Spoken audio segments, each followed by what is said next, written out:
Welcome to Brain Booster. Ever wondered why some lakes in Banff National Park appear strikingly blue or even emerald at times? This visual spectacle isn't due to some mythical creature tirelessly painting the lake beds, as some urban legends might have you believe. Rather, it's a fascinating natural phenomenon that involves glaciers, sunlight, and fine rock flour. Let's take a closer look at Lake Louise, Moraine Lake, Peyto Lake, and Bow Lake, for instance. Their stunning colors come from the magnificent glaciers that surround them. As springtime rolls in, followed by early summer, these glaciers begin to melt. This melting process results in a flow of water that carries with it a fine rock flour, which is essentially tiny particles of rock ground down by the moving glaciers. But how does this rock flour give the lakes their striking blue hue? Well, it's all about light refraction. When sunlight hits the surface of these lakes, it refracts, or bends, as it passes through the water and encounters the suspended rock flour. This refraction absorbs the longer red and yellow light wavelengths and allows the shorter blue and green wavelengths to reach our eyes. Voila! That's why we see the lakes as blue or emerald green. It's a spectacle that changes daily, dependent on the light conditions. On a sunny, cloudless day, for example, the blue might appear more vibrant. But regardless of the day-to-day changes, these lakes maintain their azure allure throughout the summer months, creating a breathtaking tableau that leaves visitors in awe. So, the next time you find yourself gazing at these mesmerizing lakes, remember that it's not the work of some unseen painter, but rather the magic of nature at play. It's the surrounding glaciers, the sunlight, and the tiny particles of rock flour that come together to create this amazing spectacle. So, these mesmerizing lakes owe their azure summer glow to the surrounding glaciers, not to any human intervention. When you visit Banff, you're bound to encounter the name of Bill Peyto, a legendary pioneer, guide, and park warden. In the heart of the Canadian Rockies, this man's legacy echoes through the valleys and peaks of Banff National Park. As a character, Bill Peyto was as rugged and wild as the landscapes he navigated. Known for his sharp wit and daring spirit, Peyto was a man of many legends. Imagine a time when the wilderness was untamed, and the line between man and nature was often blurred. This was the world of Bill Peyto. One of the most enduring tales about Peyto is his rumored fondness for cougar kittens. As the story goes, Peyto once raised a pair of these wild creatures in his cabin throughout the harsh winter months. Though an introvert by nature, Peyto's actions certainly spoke louder than words. This act of kindness towards the wild creatures of the Rockies is a testament to his profound love for the wilderness.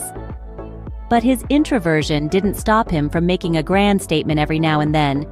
In one legendary incident, he reportedly walked into a local bar with a live lynx slung over his shoulder, startling the patrons with his unexpected guest.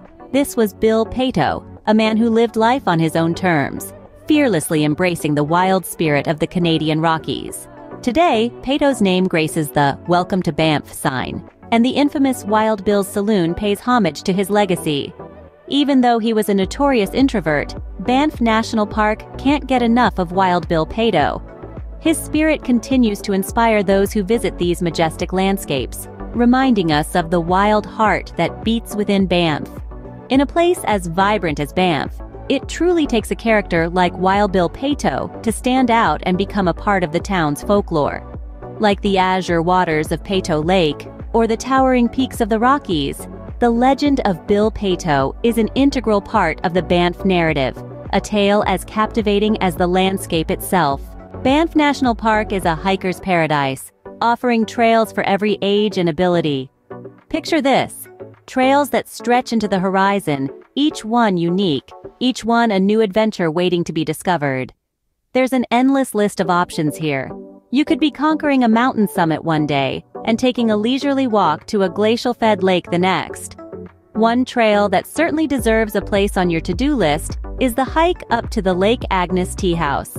This moderate hike, a round trip of about 7.6 kilometers, takes you up 433 meters to Lake Agnes, where you're rewarded with astonishing views of Mount White and Devil's Thumb. Your sweet reward for making it to the top?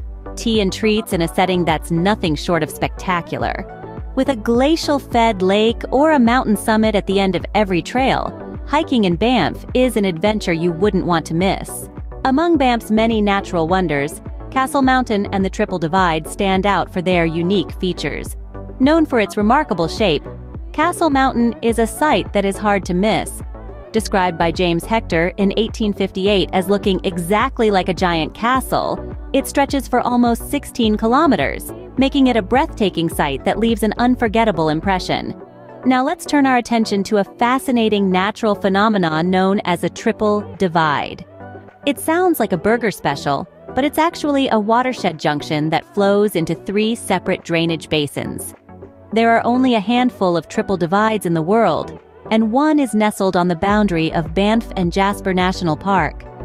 A snowflake landing on Mount Snowdome has 3 potential final destinations: the Atlantic, the Pacific, or the Arctic Ocean. Whether it's the castle-like mountain or the rare Triple Divide, Banff offers unique, awe-inspiring sights at every turn. Banff National Park, dating back to 1883, has a fascinating history behind its establishment. It all began when railway workers stumbled upon a natural thermal spring nestling at the base of Sulphur Mountain. Ownership disputes over this hot spring sparked a nationwide conversation about the preservation of natural wonders. In response, Prime Minister MacDonald, in 1885, set aside a 26-square-kilometer reserve around the hot springs. 2 years later, a decision was made that would forever change the landscape of Canada's wilderness. In 1887, the reserve was expanded to 674 square kilometers and designated as Canada's first national park, named the Rocky Mountains Park. It was later renamed Banff National Park, a name we're all familiar with today. From a disputed hot spring to a preserved natural wonder, the journey of Banff National Park is truly a testament to the beauty and importance of nature. Thanks for watching. Don't forget to like and subscribe.